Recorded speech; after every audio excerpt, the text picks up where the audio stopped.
नमस्कार। आप सभी को करियर फाउंडेशन में आप सभी का स्वागत है। मैं प्रवीण सर यानी कि प्रवीण सिंह कुशवाहा सीटेट दिसंबर के टारगेट को लेकर के हम लोग चल रहे हैं। और जो आप लोगों ने जो एग्जामिनेशन के प्रिपरेशन आप लोग जो दिसंबर के लिए कर रहे हैं या दिसंबर में आप जो एग्ज़ाम देने जा रहे हैं उसको लेकर के करियर फाउंडेशन 5-5 दिन का सभी विषयों का आपका जो आने वाले संभावित प्रश्न हैं उसको लेकर के हम लोग आ रहे हैं। और ये आपके दिसंबर के हम लोग टारगेट को लेकर चल रहे हैं। इसके बाद हम लोग जून के लिए एक सत्र तैयार करेंगे और उसमें आप लोगों की और तैयारी कराई जाएगी। अभी जो क्लासेस चल रही हैं जो आज से शुरू हो रही हैं वे क्लासेस बिल्कुल फ्री हैं।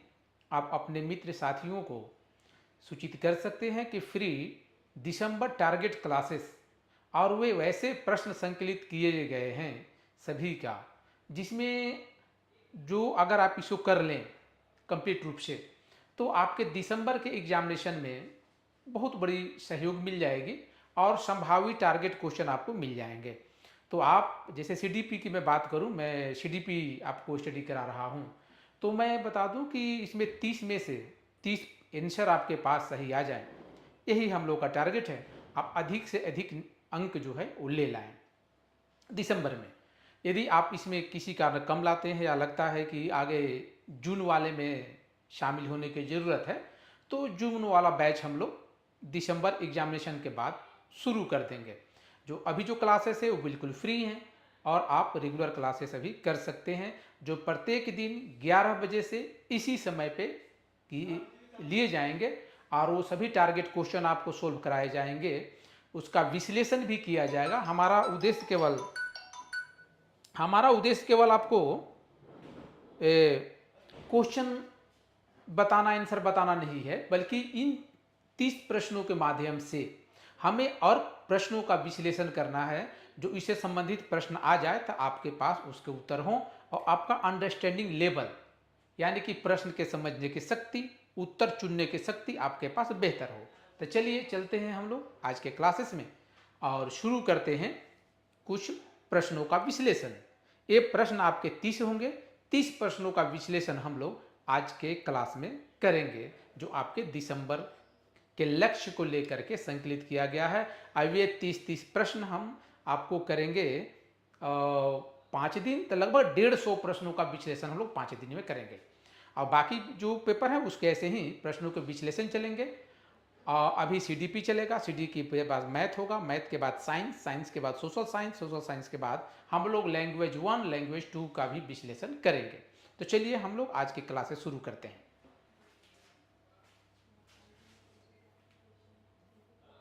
जैसा कि आप जानते हैं कि हमारे करियर फाउंडेशन में बहुत प्रकार के कोर्सेज की तैयारी कराई जाती है। बहुत सारे हमारे यहाँ टीचिंग मेंबर्स हैं, उनके ग्रुप हैं और ये सभी तैयारियां कराई जाती हैं। चलिए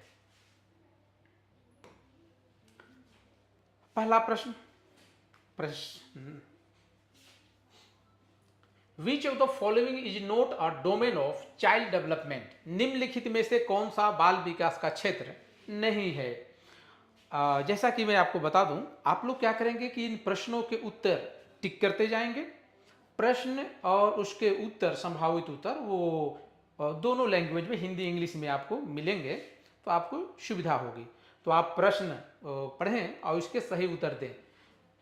which of the following is not a domain of child development. Child development का कौन सा क्षेत्र, बाल विकास का कौन सा क्षेत्र नहीं है। तो इसमें पहले आपको क्या करना है, ध्यान रखना है कि हम लोग पहले इसको अंडरलाइन कर लेंगे ताकि समझ में आ जाए कि नहीं है वो प्रश्न पूछा जा रहा है। जो कि प्राय आप लोग एग्जामिनेशन में गलतियां करते हैं, जल्दी में पढ़ते हैं और जो लगता है उसे आप टिक करके निकल जाते हैं, तो ऐसी त्रुटि नहीं हो। तो चलिए इसका उत्तर आप लोग दीजिए चैट बॉक्स में आकर के जल्दी से।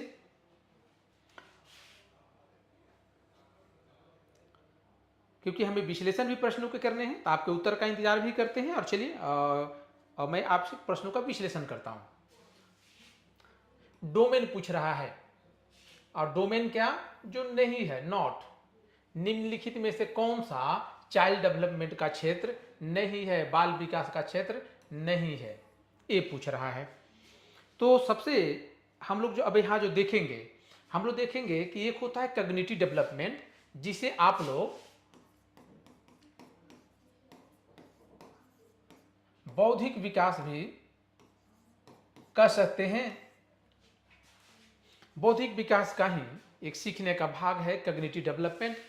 और जब संज्ञानात्मक की बात करते हैं, जब संज्ञानात्मक शब्द हमारे मन में आते हैं, तो वहां पे एक बातें निकल करके आती हैं कॉग्निटिव को लेकर के कि कॉग्निटिव डेवलपमेंट एक अलग से, संज्ञानात्मक विकास एक अलग से सिद्धांत है और इसका देन है जीन पियाजे का। जीन पियाजे इसके फाउंडर हैं, जीन पियाजे इसके फाउंडर हैं और उन्होंने कॉग्निटिव डेवलपमेंट दिया है। इसलिए मैं इसके बारे में बता रहा हूं क्योंकि आपको ध्यान रखना होगा कि जीन पियाजे ने जो काम किया है वो संज्ञानात्मक विकास किया है। इसे एक और प्रश्न निकल करके आते हैं जो आपके एग्जामिनेशन में अगर आए तो आप इसका उत्तर दे पाएंगे। तो इसमें जो एक और बात निकल करके आती है संज्ञानात्मक क्षेत्र को लेकर के कि यह जो है गेस्टाल्टवादी सिद्धांत, जैसे हम लोग मनोविज्ञान के मुख्यतः दो सिद्धांत को के रूप में डिवाइड करते हैं। पहला जो सिद्धांत इसका होता है वह होता है व्यवहारवादी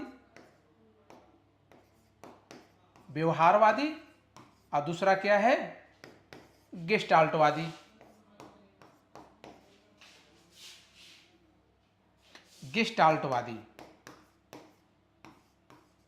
गेस्टाल्टवादी। तो हम एक प्रश्न के माध्यम से बहुत सारे प्रश्न निकाल करके ला रहे हैं और उसके विश्लेषण के माध्यम से आपको उत्तर मिलेंगे। उत्तर देना आसान है लेकिन इसके माध्यम से अन्य प्रश्नों को कवर करना जरूरी है ताकि आपके एग्जामिनेशन में इससे संबंधित कुछ भी प्रश्न बन करके आ जाए तो आ जाएगा। यानी कि इसमें हमें यह आ गया कि संज्ञानात्मक विकास की बात करेंगे, कॉग्निटिव डेवलपमेंट की बात करेंगे तो उससे दो आएंगे। संज्ञानात्मक विकास जो है वो जीन पियाजे का देन है और वह जो है गेस्टाल्टवादी विचारधारा से है। यानी कि संज्ञानात्मक विकास की बात करें या जीन पियाजे की बात करें, एक गेस्टाल्टवादी विचारधारा से है। जबकि आप अगर थॉर्नडाइक, स्किनर वगैरह की बात करेंगे तो वहां पे आप वो व्यवहारवादी के संदर्भ में उन्हें हम देखते हैं कि व्यवहारवादी विचारक है, मनोवैज्ञानिक हैं। तो आप लोगों ने उत्तर दिया है डी, बिल्कुल सही उत्तर आपने दिया है। वित्तीय जो है वह बाल विकास का क्षेत्र नहीं है, ठीक है। बाकी कॉग्निटिव, फिजिकल, इमोशनल ये बाल विकास के क्षेत्र हैं। मुझे लगता है कि इस ये प्रश्न आपको ठीक से क्लियर हो गया होगा। आगे चलते हैं।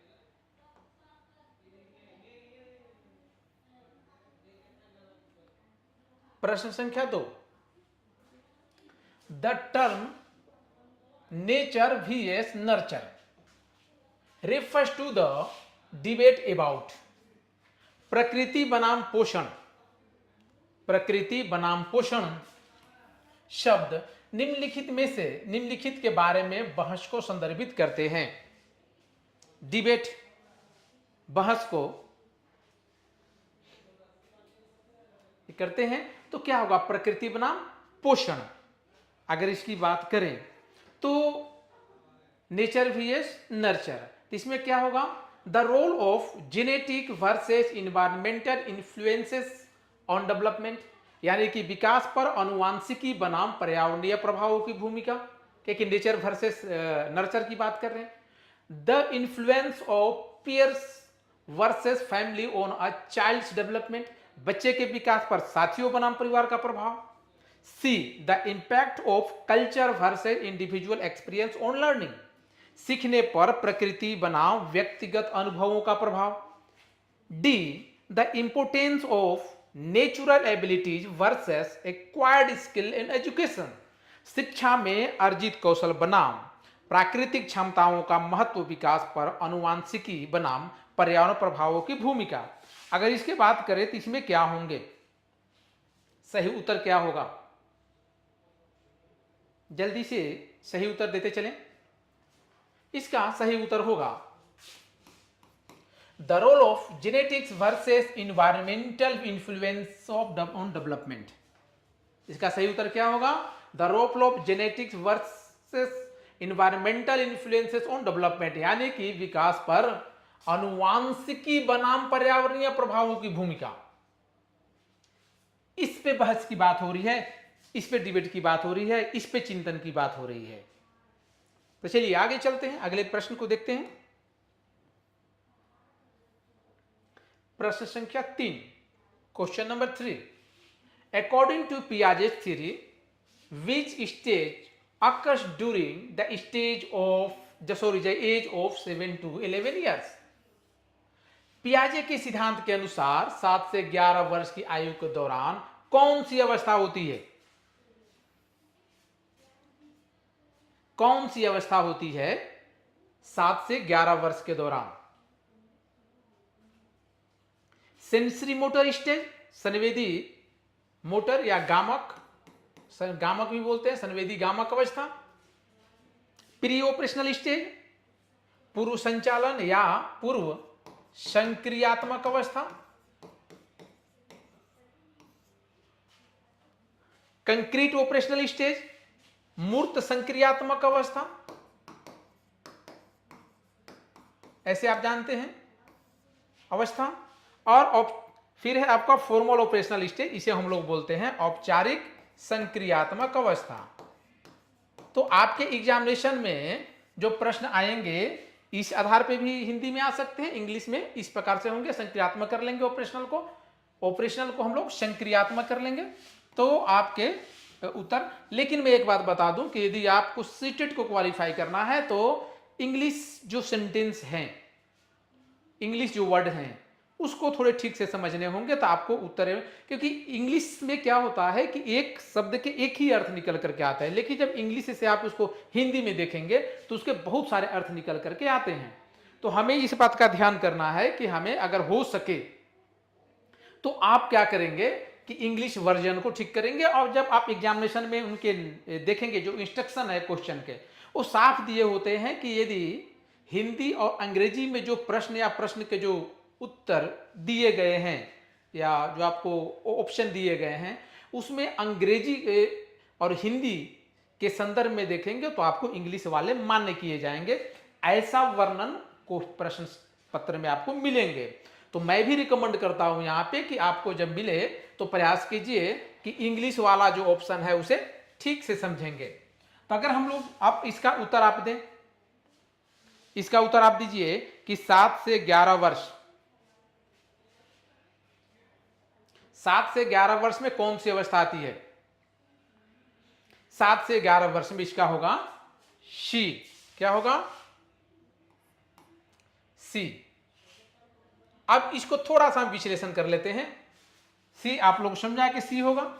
अगर मैं इसकी बात करूं, थोड़ा सा अगर ऑप्शन आप देख लिए होंगे तो मैं इसको क्लियर करता हूं और थोड़ा इसमें और समझाता हूं।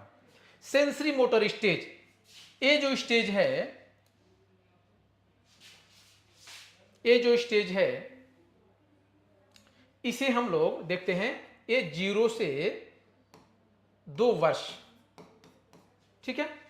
प्री ऑपरेशनल स्टेज 2 से 7 वर्ष, कंक्रीट ऑपरेशनल 7 से 11 वर्ष, और फॉर्मल ऑपरेशनल स्टेज 11 से अधिक, ठीक है, 11 से अधिक। ये 4 हैं। अब आपके प्रश्न के उत्तर क्या होंगे आप देख लें तो आपको पता चलेगा कि इसका सही आंसर होगा सी, 7 से 11 वर्ष। यहां पूछा है 7 से 11 वर्ष।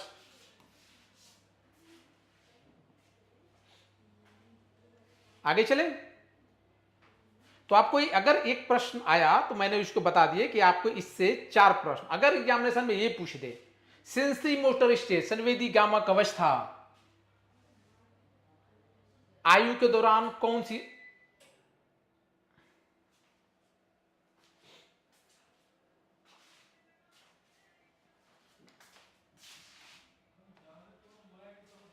सॉरी इलेक्ट्रिसिटी चली गई है तो फिर से हम शट डाउन हो गया था डायरेक्ट, मैं इसे फिर चालू कर रहा हूं।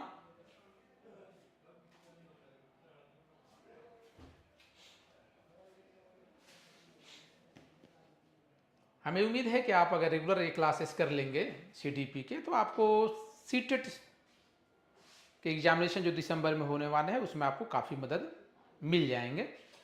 और सभी विषयों पे हम लोग फोकस कर रहे हैं, अलग अलग टीचर अलग अलग विषयों को देख रहे हैं और आपको जो टीचिंग कराए जाएंगे वो सभी विषयों के कराए जाएंगे। तो आपको हमारे जो करियर फाउंडेशन का प्लेटफॉर्म है इससे कहीं और जाने की आपको ज़रूरत नहीं पड़ेगी। हम प्रयास करें, हमारे पास सारे टीचर हैं और सभी विषयों के हैं, तो उसमें आपको दिक्कत नहीं होगी इन्हें समझने में, क्लासेस करने में। कहीं और प्लेटफॉर्म पे अलग अलग विषयों के लिए नहीं जाना होगा, एक ही प्लेटफॉर्म पे आपके सारे विषय मिल जाएंगे। जैसा कि मैंने आपको पहले भी बताया था कि जो श्रृंखला है हम लोगों का वो सीडीपी से शुरू हो रहा है।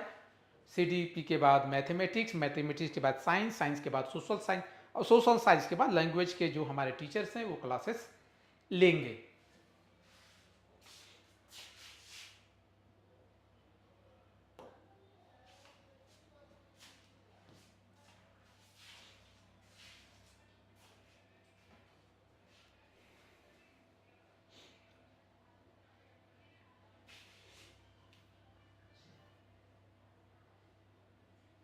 हमने अभी इसे देखा प्रश्न संख्या 3, अब हम लोग प्रश्न संख्या 4 पे चलते हैं।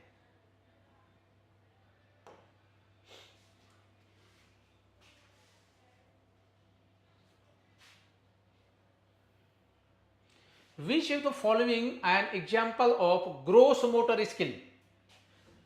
ग्रोस मोटर स्किल यानी कि सकल मानसिक कौशल का उदाहरण क्या है, गामक कौशल का उदाहरण क्या है? ड्रॉइंग ए पिक्चर और tying shoelaces, riding bicycle, solving math problem. चित्र बनाना, जूते के फीते बांधना, साइकिल चलाना और गणित की समस्या हल करना कौन सा उदाहरण होगा ग्रोस मोटर स्किल का, यानी कि सकल मोटर कौशल का? जल्दी से उत्तर दीजिए।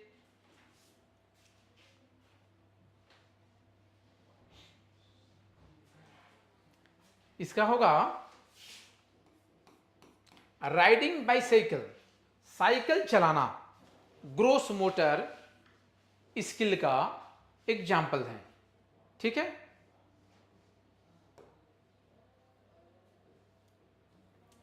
प्रश्न संख्या 5, which of the following is an example of fine motor skill? निम्नलिखित में से कौन सा एक बढ़िया मोटर कौशल का उदाहरण है? फाइन मोटर स्किल का एग्जाम्पल कौन सा है? जंपिंग रोप, रस्सी कूदना, थ्रोइंग अ बॉल, गेंद फेंकना, प्लेइंग द पियानो, पियानो बजाना म्यूजिक, और क्लिंबिंग अ ट्री, पेड़ पर चढ़ना। क्या होगा?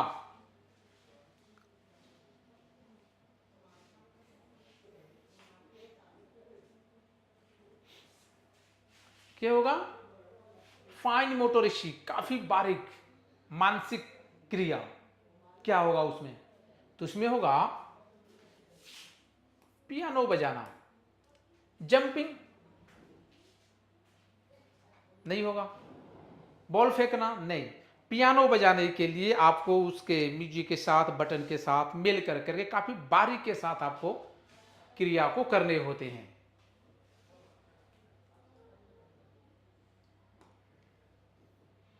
प्रश्न संख्या 6, a child's ability to control and regulate their emotions is known as. एक बच्चे की अपनी भावनाओं को नियंत्रित करने और विनियमित करने की क्षमता को इस रूप में जाना जाता है। इसमें से क्या होगा? भावनाओं को नियंत्रित करने और विनियमित करने की क्षमता के रूप में जाना जाता है। क्या होगा?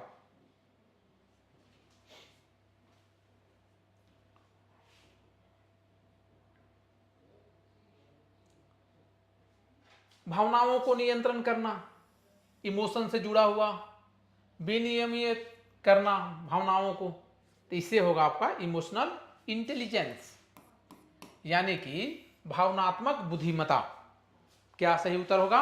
भावनात्मक बुद्धिमत्ता इसके सही उत्तर होंगे।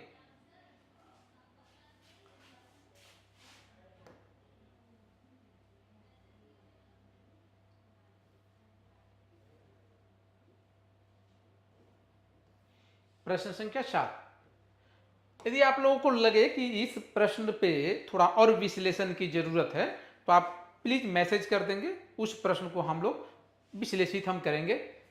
हम ये समझ पा रहे हैं या मुझे लगता है कि जिस पे ज़्यादा विश्लेषण की जरूरत है मैं कर रहा हूं, लेकिन यदि आपको लगता है कि इस पे थोड़ा डाउट है आपको या विश्लेषण करना है तो किया जाएगा, ऐसा आप करेंगे। According to Erik Erikson theory, the primary psychosocial crisis during the adolescence. Erik Erikson के सिद्धांत के अनुसार किशोरावस्था के दौरान प्राथमिक मनोसामाजिक संकट क्या है? किशोरावस्था के दौरान जो सबसे महत्वपूर्ण संकट जो आता है वो क्या है? वो लगभग किशोर में देखने के लिए मिलता है। इसको आप ऐसे समझ सकते हैं कि, लेकिन किसके अनुसार? एरिक एरिक्सन के अनुसार। एरिक एरिक्सन ने जो बताया है उसके अनुसार। ट्रस्ट वीएस मिसट्रस्ट, विश्वास बनाम अविश्वास। Autonomy V S shame and doubt, स्वायत्तता बनाम शर्म और संदेह। इनिशिएटिव वीएस गिल्ट, पहल बनाम अपराध बोध। The identity V S role confusion, पहचान बनाम भूमिका भ्रम। तो ये कौन सी समस्या है इसमें जो किशोरावस्था में एरिक एरिक्सन के अनुसार जो लगभग किशोर में देखे जाते हैं, अब ये प्राथमिकता है, ये मनोसामाजिक की संकट होता ही है। 7 का बी। नहीं, देखिए स्वायत्तता बनाम शर्म और संदेह से पहले और सबसे ज्यादा जो इसे खलती है वो ये खलती है कि मेरी आइडेंटिटी सोसाइटी में क्या है। वो अपनी आइडेंटिटी को लेकर के कंफ्यूजन में रहता है कि मेरी भूमिका क्या है, इस मामले में वो भ्रम में रहता है, जो सबसे पहले मिलता है। यहाँ प्राथमिक की बात हो रही है, ये सारे सही हैं, इसमें से कोई गलत नहीं है। किशोरावस्था में ये सारे समस्याएं आती हैं, ये चारों समस्याएं आती हैं किशोरावस्था में, लेकिन कहा जा रहा है कि प्राइमरी शुरुआत में सबसे पहले उनको लगता है कि मेरी पहचान सोसाइटी में हो, मेरी भूमिका हो, लोग मुझे जाने, लोग मुझे पहचाने, क्योंकि वो बाल्यावस्था से निकल करके किशोरावस्था में आता है और उसे लगता है वहां पे कि हमें कोई जानता ही नहीं, मुझे कोई महत्व नहीं देता, मेरा कोई मूल्य ही नहीं है। इस प्रकार का भ्रम, इस प्रकार की बातें, इस प्रकार के जो थिंकिंग है उसके मन में बराबर आते हैं। वो चाहता है कि मेरी आइडेंटिटी, मेरी पहचान सोसाइटी में हो। और तो थोड़ा अगर कुछ से शाबाशी मिल जाते किसी काम को लेकर के तो बोलते हैं कि अब मुझे लोग जानने लगे हैं, मेरी आइडेंटिटी सोसाइटी में है, मुझे पहचानने लगे हैं, मैं ये हूं वो हूं, वो फिर अपनी तारीफें करता है। अब इसको लेकर के वो क्या करता है? भ्रम में रहता है। उसे नहीं पता कि वो जो सर्च कर रहा है वो या जो मांग रहा है या उसके पास जो है वो सभी चीजें पहले से विद्यमान है अन्य लोगों में।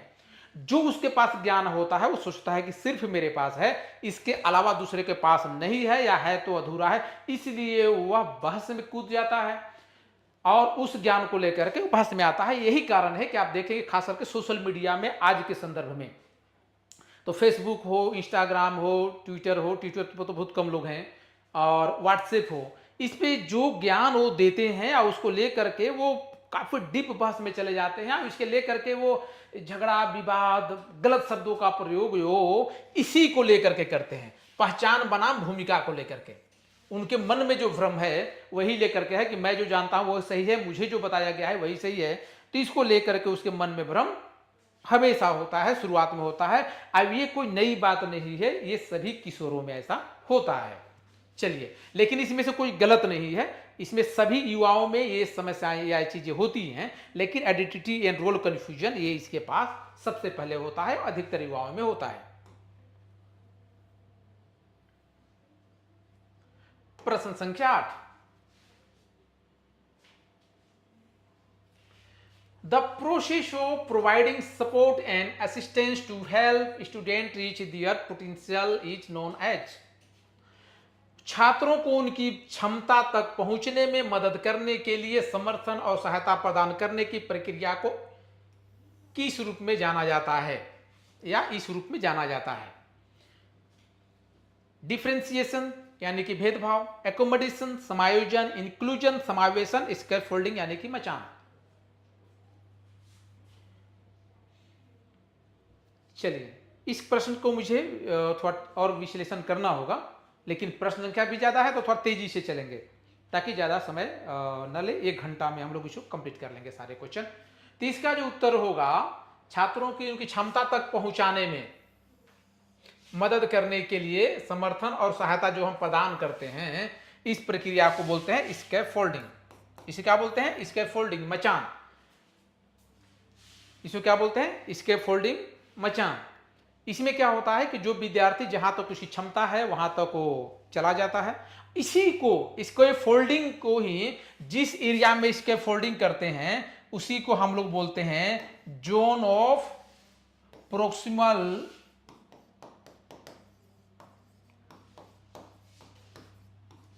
डेवलपमेंट, यानी कि जोन ऑफ प्रोक्सिमल डेवलपमेंट के जैसे ही बाहर जाता है उसे स्कैफोल्डिंग की जरूरत पड़ती है, उसे सपोर्ट की जरूरत पड़ती है।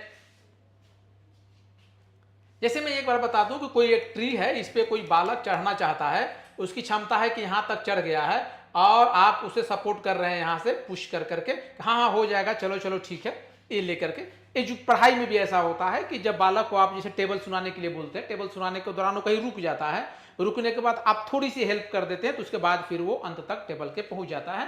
तो ये भी स्कैफोल्डिंग का ही पार्ट है।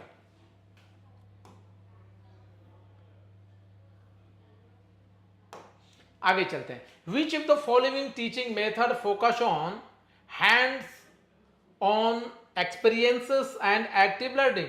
निम्नलिखित में से कौन सी शिक्षण विधियां हाथों पर ध्यान केंद्रित करती हैं अनुभव और सक्रिय अधिगम के संदर्भ में? तो इसमें कौन सा होगा? जल्दी से उत्तर दीजिए।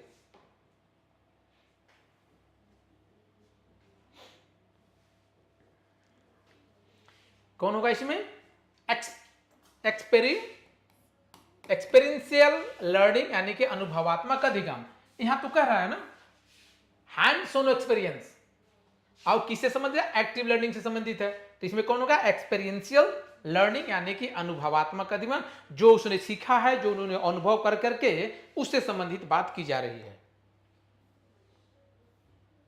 प्रश्न संख्या 10, according to Vygotsky socio culture theory, learning is facilitated through. वाइगोत्स्की के सामाजिक सांस्कृतिक सिद्धांत के अनुसार अधिगम को निम्नलिखित के माध्यम से सुगम बनाया जाता है। पहले तो इसमें एक प्रश्न आपको ये आंसर याद करना है कि वाइगोत्स्की ने जो थ्योरी दिया है उसे बोलते हैं सोशियो कल्चरल थ्योरी। ठीक है, सामाजिक सांस्कृतिक सिद्धांत किसने दिया है? वाइगोत्स्की ने। वाइगोत्स्की ने भी जो, अगर इसको हम लोग वैकल्पिक रूप में अध्ययन करते हैं तो इसे हम लोग अध्ययन करते हैं जीन पियाजे के कॉग्निटिव डेवलपमेंट को लेकर के, कॉग्निटिव डेवलपमेंट संज्ञानात्मक विकास को लेकर के हम लोग अध्ययन करते हैं।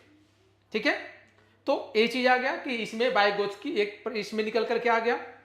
तो इसमें अगर हम लोग जानेंगे कि तो वाइगोत्स्की के संदर्भ में क्या कहा जा रहा है कि किस के माध्यम से सुगम बनाता है अधिगम को, तो इसमें क्या आएगा कि वो सोशियो कल्चर पे काम किए हैं, इनकी थ्योरी सोशियो कल्चर है, तो इसमें सोशल इंटरेक्शन यानी कि सामाजिक संपर्क जरूरी होगा।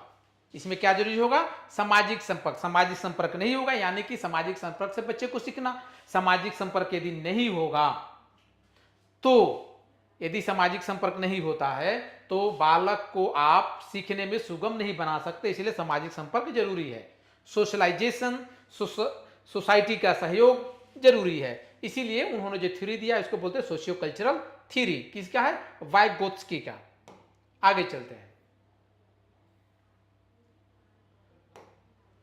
The process of adopting one's cognitive structure to fit new information is known as। नई जानकारी को फिट करने के लिए किसी की संज्ञानात्मक संरचनाओं के अनुकूलित करने की प्रक्रिया को इस रूप में जाना जाता है। किस रूप में जाना जाता है? क्या करना है कि जो संज्ञानात्मक संरचनाएं जो हैं उसको अनुकूलित करना है। ठीक है, adopting one's cognitive structure to fit new information, नई सूचनाओं के लिए क्या होगा जल्दी बताइए, क्या होगा? आ रहे हैं 10 का, ये 10 का 11 का आंसर दीजिए। इसको बोलते हैं एकोमोडेशन, समायोजन की आवश्यकता पड़ेगी। इसी का एक रूप है जिसे हम लोग बोलते हैं एडजस्टमेंट। एडजस्टमेंट, ठीक है, आपको तालमेल बिठाने पड़ेंगे। प्रश्न संख्या 12, which of the following is an example of positive reinforcement. सकारात्मक सुदृढ़ीकरण, इसको बेहतर होने के पुनर्बलन। ठीक है, एक और शब्द आता है इसका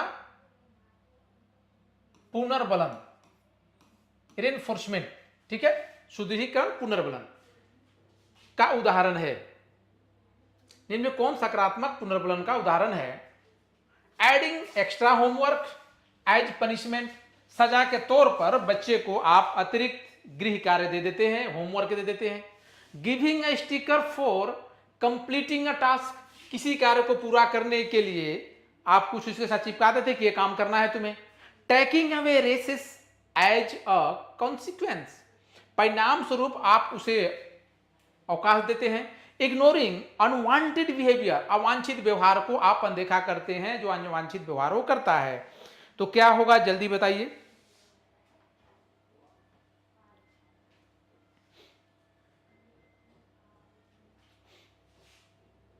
अगर आपको उसको सुदृढ़ीकरण करना है तो आंसर होगा, आप उसके साथ एक काम दे दीजिए जिसे उसे कंप्लीट करने के लिए, पूरा करने के लिए बोल दीजिए।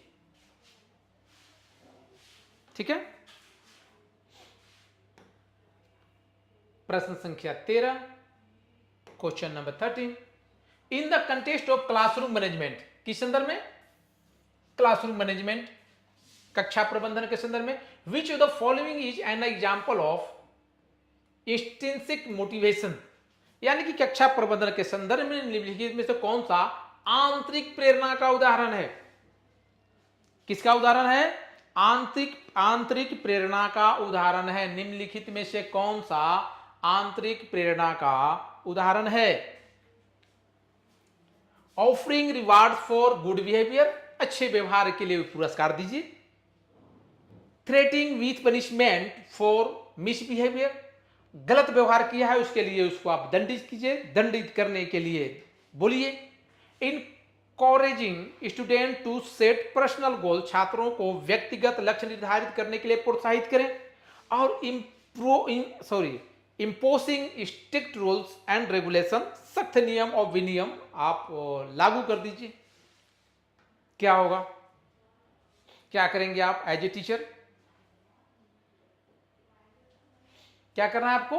कक्षा प्रबंधन के संदर्भ में आपको क्लासरूम में बच्चे इनडिसिप्लिन है, ऑर्गेनाइज क्लासरूम ठीक से नहीं चल रहा है, बच्चे बदमाशी कर रहे हैं, शरारत कर रहे हैं, इसमें आप क्या करेंगे?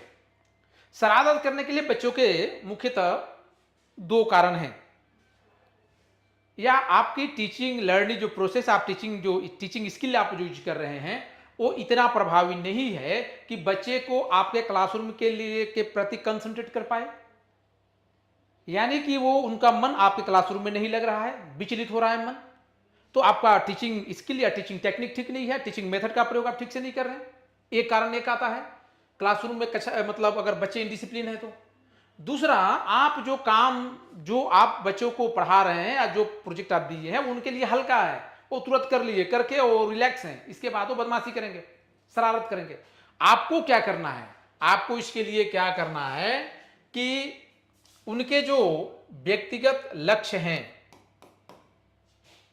उसको निर्धारित करने के लिए प्रोत्साहित कीजिए। छात्रों को जो व्यक्तिगत लक्ष्य हैं उसे निर्धारित करने के लिए आप प्रोत्साहित करें, इंकरेज कीजिए, ताकि वो पर्सनल गोल को सेटअप कर सकें और उसके अनुसार वो कार्य को कर सकें। तो इसमें बालक विचलित नहीं होंगे।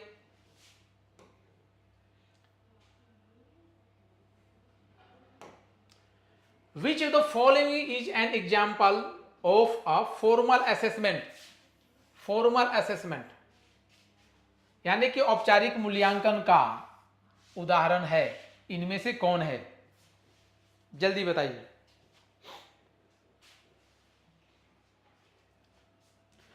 Observing student during group work, समूह कार्य के दौरान छात्रों का अवलोकन करें। ठीक है, यहां भी आप इसको अवलोकन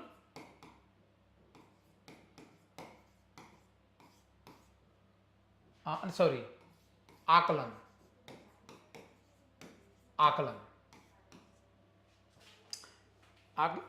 तो आप अगर बच्चे काम कर रहे हैं, औपचारिक आकलन आप करना चाहते हैं, मूल्यांकन करना चाहते हैं, तो क्या करें? तो observing student during group work या समूह कार्य दे रहे हैं तो उसका आप अवलोकन कीजिए। बी है कंडक्टिंग स्टैंडर्डाइज्ड टेस्ट, यानी कि मानकीकृत परीक्षण आयोजित कीजिए। स्टैंडर्डाइज्ड टेस्ट होते हैं, जैसे आपका है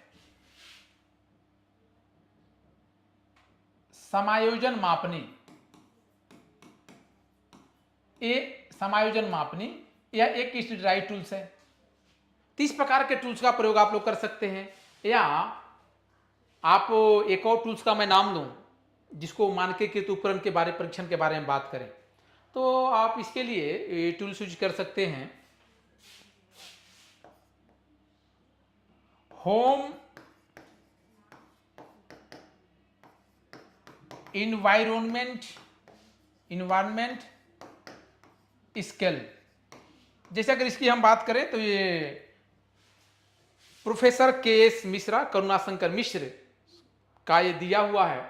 तो ऐसे बहुत सारे रिसर्च में टूल्स स्टैंडर्डाइज किए जाते हैं, और जब रिसर्च किए जाते हैं तो इसका जब आकलन करेंगे आप तो क्या करेंगे? अगर आपको करना है आकलन, औपचारिक मूल्यांकन करना है, तो आप किसी न किसी एक टूल्स का यूज करना पड़ेगा।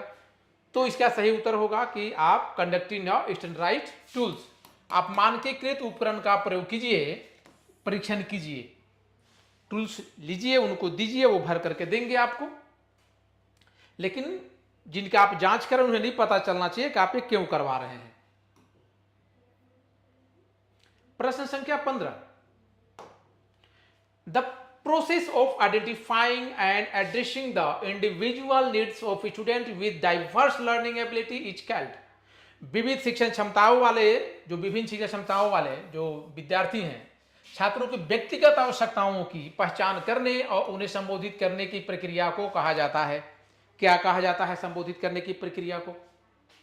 तो क्या होगा? Inclusion, differentiation, mainstreaming and remediation.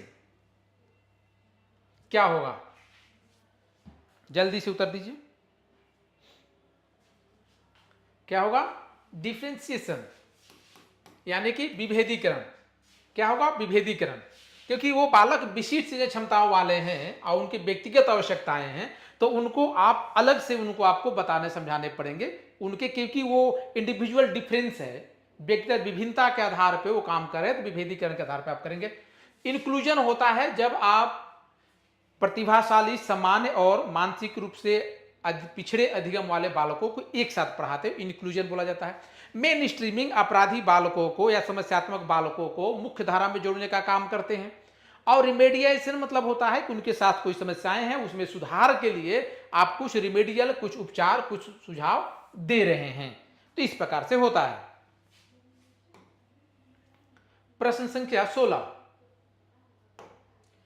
Which of the following theorist is associated with the zone of proximal development?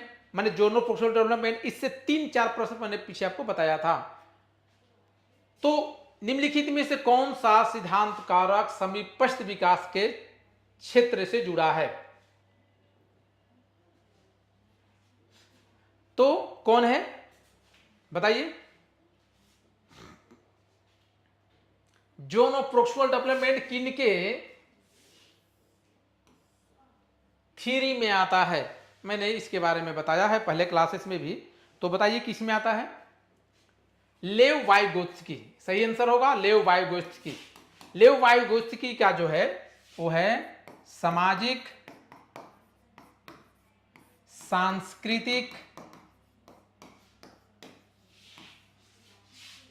सिद्धांत। इसी में लेव वाइगोत्स्की ने कहा है जोन ऑफ प्रोक्सिमल डेवलपमेंट का वर्णन लेव वाइगोत्स्की ने इसी में किया है, सामाजिक सांस्कृतिक विकास में। यह किसका पूरक है? तो यह पूरक है संज्ञानात्मक विकास का। संज्ञानात्मक विकास किनका दिया हुआ है?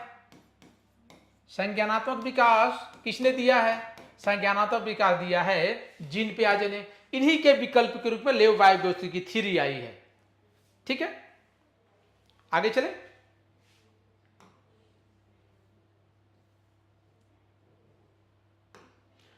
The concept of multiple intelligence was proposed by. Multiple intelligence यानी कि बहुबुद्धि बुद्धिमता की अवधारणा किसके द्वारा प्रस्तावित की गई है? किसने दिया है? किसने दिया है?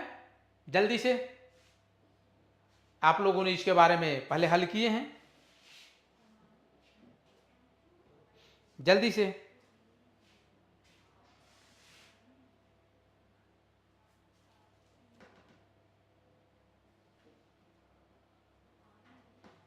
इंतजार कर रहा हूं। चलिए ठीक है, आगे चलता हूं, थोड़ा आप लोग स्लो हैं। हॉवार्ड गार्डनर, ऐसे गार्डनर के नाम से आप लोग, लेकिन इनका पूरा नाम है हॉवार्ड गार्डनर, एच गार्डनर भी इनको बोला जाता है। तो आपके जो प्रश्न आ सकते हैं ऑप्शन, उसमें एच गार्डनर भी हो सकता है, गार्डनर भी हो सकता है, हॉवार्ड गार्डनर भी हो सकता है, इसीलिए मैंने पूरा नाम सबका रखा है। तो हॉवार्ड गार्डनर जो है वो बहुबुद्धि बुद्धिमत्ता के मल्टीपल इंटेलिजेंस की बात हॉवार्ड गार्डनर ने की है। प्रश्न संख्या 18, question number 18, the ability to understand and share the feeling of the others is known as. दूसरों की भावनाओं को समझने और साझा करने की क्षमता को इस रूप में जाना जाता है। दूसरों की भावनाओं को emotional intelligence, empathy, self awareness आदमी की आत्म जागरूकता, और सोशल कंपिटेंस यानी कि सामाजिक क्षमता।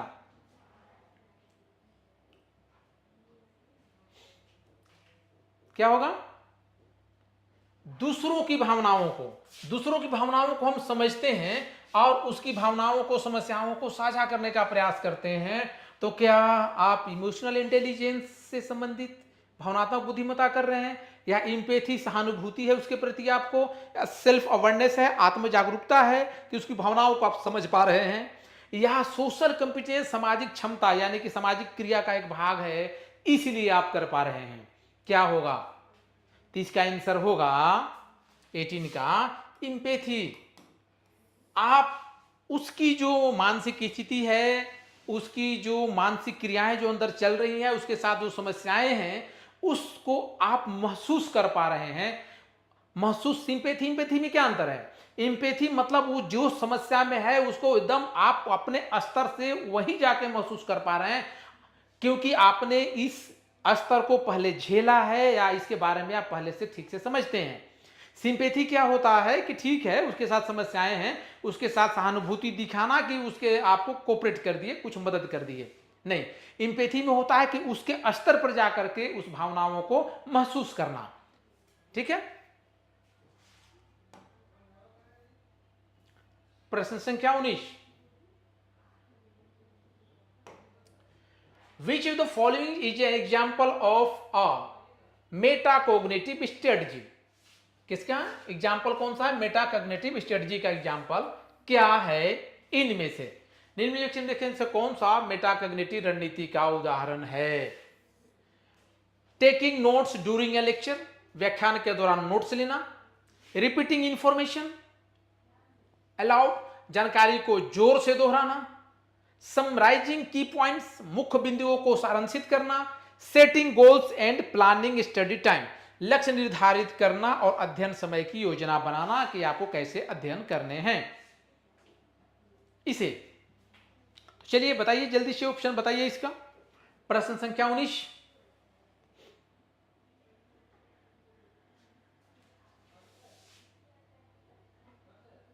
इसका होगा आंसर डी। आपको क्या करना है, setting goals and planning study time. आपको यह करना है कि एक लक्ष्य निर्धारित करना है, और जो आप लक्ष्य निर्धारित करेंगे अध्ययन उसी के अनुसार अध्ययन की योजना आपको बनानी है। ठीक है,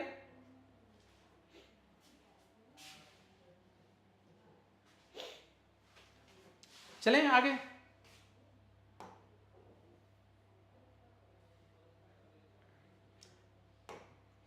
प्रश्न संख्या 20, question number 20। Which of the following is an example of a formative assessment? संरचनात्मक मूल्यांकन, इसको बोलते हैं संरचनात्मक मूल्यांकन। संरचनात्मक मूल्यांकन का उदाहरण है, क्या है? फाइनल एग्जाम, होमवर्क असाइनमेंट, गृह कार्य असाइनमेंट, प्रोजेक्ट प्रेजेंटेशन, या मिड स्ट्रीम टेस्ट, मध्यावधि की परीक्षा। क्या होगा जल्दी से?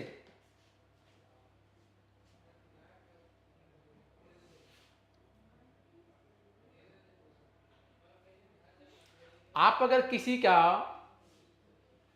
टाइम टू टाइम मूल्यांकन करना चाहते हैं तो क्या होगा?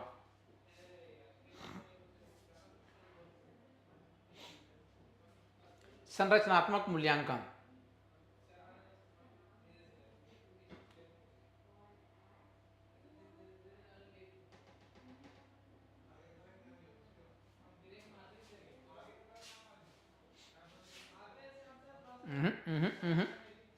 चलिए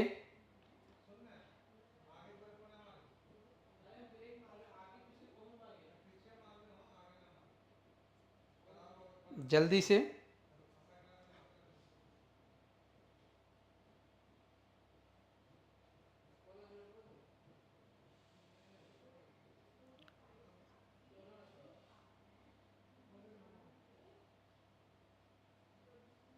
जल्दी से।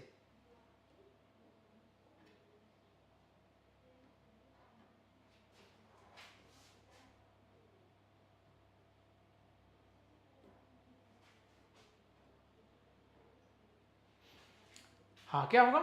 Homework assignment. आप अगर बीच बीच में गृह कार्य उसे देते जाते हैं उसका, तो उसका एक प्रकार का मूल्यांकन है जो समय समय पे होता चला जा रहा है। चलिए, which of the following is not a competent of Montessori method? जो मोंटेसरी मेथड है यानी कि मोंटेसरी पद्धति मारिया मोंटेसरी का दिया हुआ है, उसका घटक कंपोनेंट्स कौन सा नहीं है, ये आपको बताना है। मारिया मोंटेसरी ने किसे, इनमें से कौन है जिसे उन्होंने, इनका कंपोनेंट्स मारिया मोंटेसरी का नहीं है?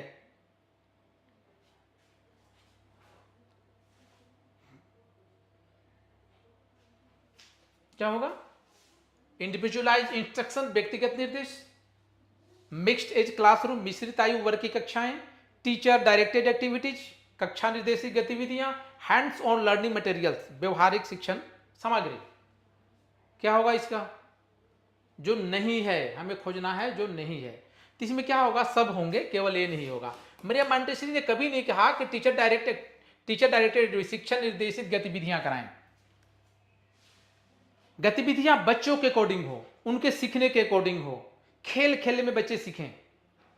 मारिया मोंटेसरी ने कहा, मारिया मोंटेसरी अगर पूछा जाए कि इनकी थ्योरी किस पे आधारित है, आप कह सकते हैं ECCE पे आधारित है, early childhood care and education पे आधारित है मारिया मोंटेसरी पद्धति।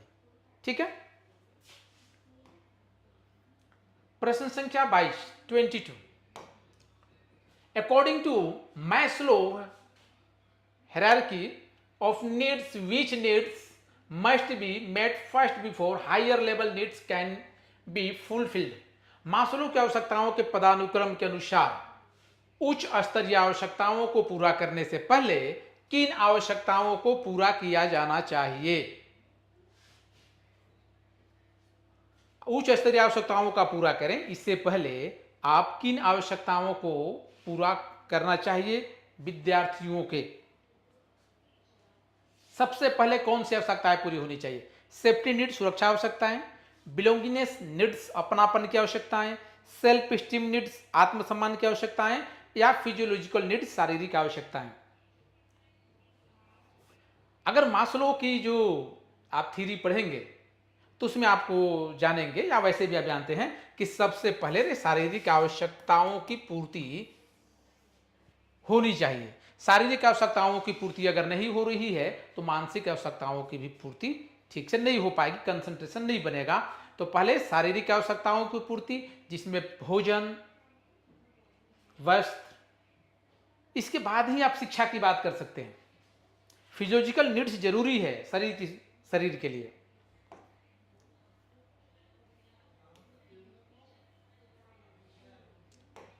प्रश्न संख्या 23 which of the following is an example of visual learning style? निम्नलिखित में से कौन दृश्य शिक्षण शैली का उदाहरण है? दृश्य शिक्षण शैली का एग्जाम्पल्स कौन सा है?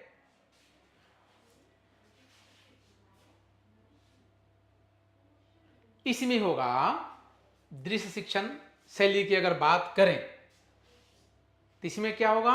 Reading a text book. आपको टेक्स्ट बुक पढ़ने के लिए देखने की आवश्यकता होगी, आप दृश्य शिक्षण शैली की आवश्यकता होगी। कंसंट्रेशन ठीक से बनना चाहिए, स्पष्ट अक्षर दिखाई देने चाहिए।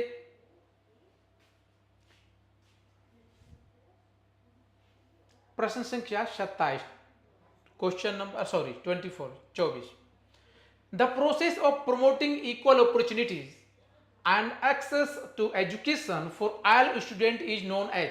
सभी छात्रों के लिए समान अवसरों और शिक्षा तक पहुंच को बढ़ावा देने की प्रक्रिया को इस रूप में जाना जाता है। किस रूप में जाना जाता है? डिफरेंशिएशन, भेदभाव, स्पेशल एजुकेशन, विशेष शिक्षा, इंक्लूजन, समावेशन, और मेन स्ट्रीमिंग, मुख्य धारा में लाना। क्या होगा? समान अवसर और शिक्षा तक पहुंच को बढ़ावा देने के लिए आप किस प्रक्रिया को हम अपनाते हैं? तो हम अपनाते हैं इंक्लूजन को, समावेशन को। इससे 4-5 क्वेश्चन पहले मैंने चर्चा किया था, तो मैंने बताया था कि इंक्लूजन क्या होता है, जिसमें आप सभी प्रकार के बालकों का, जिसमें आंशिक क्षमताएं हैं सीखने के, सामान्य ज्ञानेंद्रियों के माध्यम से उन्हें हम इंक्लूजन करते हैं, उन्हें हम शामिल करते हैं। या कोई सा विकलांग है और उसके पास शारीरिक अक्षमताएं भी हैं, तो भी वो इंक्लूजन करके हम उसे सिखाते हैं, सबके साथ मिल करके सिखाते हैं।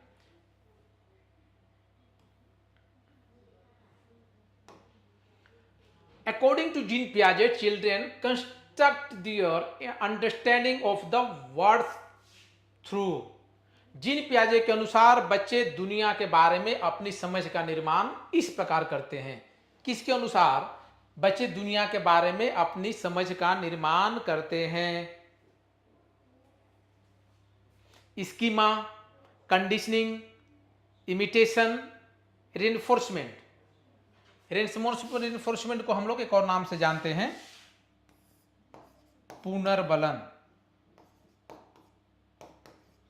पुनर्बलन के नाम से जानते हैं रिइंफोर्समेंट। तो इसका उत्तर होगा स्कीमा। स्कीमा। प्रश्न संख्या 26 question number 26 which of the following is an example of an open ended question? निम्नलिखित में से कौन खुले प्रश्न का उदाहरण है? खुले प्रश्न का उदाहरण कौन सा है? What is the capital of France? France की राजधानी क्या है? When did world war second and? द्वितीय विश्व युद्ध कब समाप्त हुआ? How would you solve this problem? आप इस समस्या को कैसे हल करेंगे, कैसे समाधान करेंगे? What is the chemical formula of water? पानी का रासायनिक सूत्र क्या है? क्या होना चाहिए इसके अनुसार आपको? खुले प्रश्न का उदाहरण क्या है? जल्दी से। खुला प्रश्न है। खुला प्रश्न मतलब क्या है? जिसमें आप उत्तर देने के लिए पूरी तरह स्वतंत्र हैं, किसी पे आपको निर्भर होने की जरूरत नहीं है, उसे खुले प्रश्न बोलते हैं। तो इसमें से क्या होगा? आपको एक समस्या दिया जाएगा और उसके लिए आप स्वतंत्र हैं कि इसका समाधान आप कैसे करेंगे। ये हुआ खुले प्रश्न। ठीक है, ये खुले प्रश्न हुए कि ये एक समस्या है, इसका समाधान आप कैसे करेंगे। आपको एक समस्या दे दिया गया, ये खुले प्रश्न है। क्योंकि बाकी जो प्रश्न है वो कहीं ना कहीं आप कंटेंट पे, फ्रांस की राजधानी कहाँ है तो फिक्स है कि यही है, वो खुला प्रश्न नहीं है, वो प्रतिबंधी प्रश्न है। द्वितीय विश्व युद्ध कब समाप्त हो, वो भी प्रतिबंधी प्रश्न है। पानी का रासायनिक सूत्र क्या है, वो भी प्रतिबंधी प्रश्न है कि H2O के एक रासायनिक सूत्र है। इस प्रकार से आप ये करते हैं तो आंसर फिक्स है। आपको स्वतंत्र रूप से, खुले रूप से सोचने के अवसर नहीं दिए जा रहे हैं।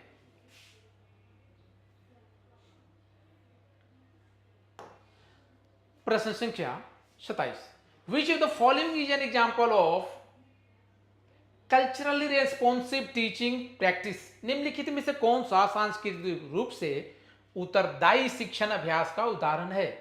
सांस्कृतिक रूप से उत्तरदायी शिक्षण अभ्यास। Using only English language materials in a diverse classroom. विविध कक्षा में केवल अंग्रेजी भाषा की सामग्री का उपयोग करना। Ignoring students culture background in instruction. शिक्षण में छात्रों की सांस्कृतिक पृष्ठभूमि की अनदेखी करना। Incorporating diverse literatures and perspective in lessons. पाठों में विविध साहित्य और दृष्टिकोणों को शामिल करना। Treating all students the same regardless of their cultural background. सभी छात्रों के साथ अपनी सांस्कृतिक पृष्ठभूमि की परवाह किए बिना समान व्यवहार का पाठों में विविध साहित्य और दृष्टिकोणों को शामिल करना। तो क्या होगा, सांस्कृतिक रूप से उत्तरदायी शिक्षण इसमें से कौन होगा, क्या होगा, जल्दी से।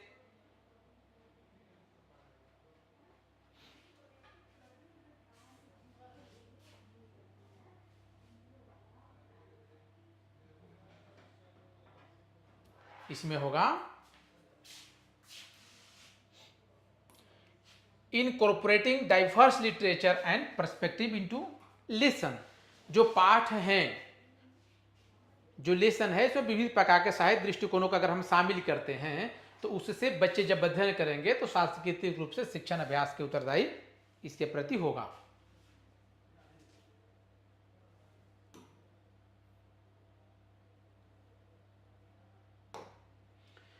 The process of breaking down complex skill or tasking into smaller, more manageable steps is called।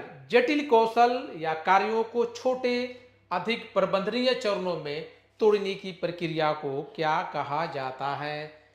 Chunking, स्क्विंसिंग यानी कि अनुक्रम, स्कैफोल्डिंग यानी कि जिसको मचान बोलते हैं,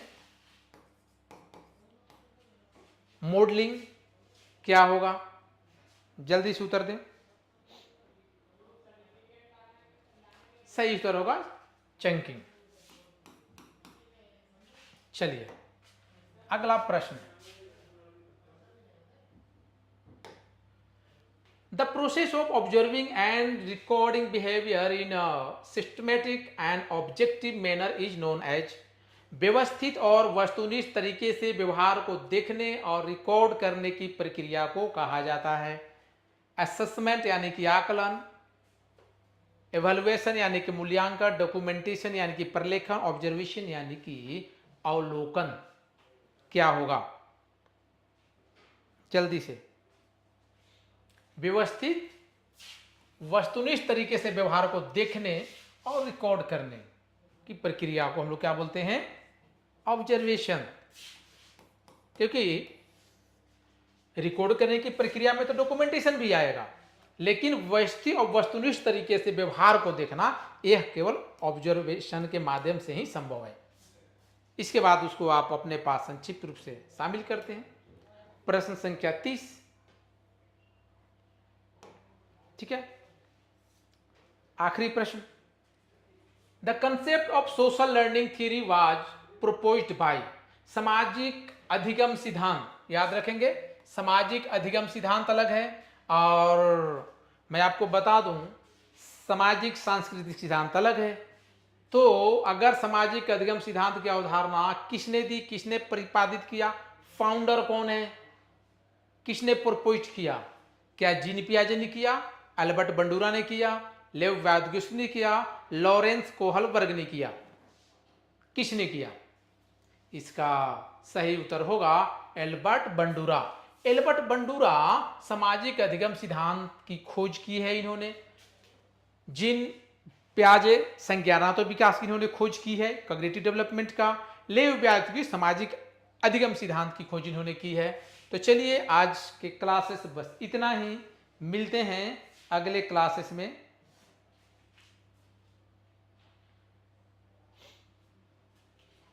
बाकी आप कितने सही हुए उत्तर दे सकते हैं।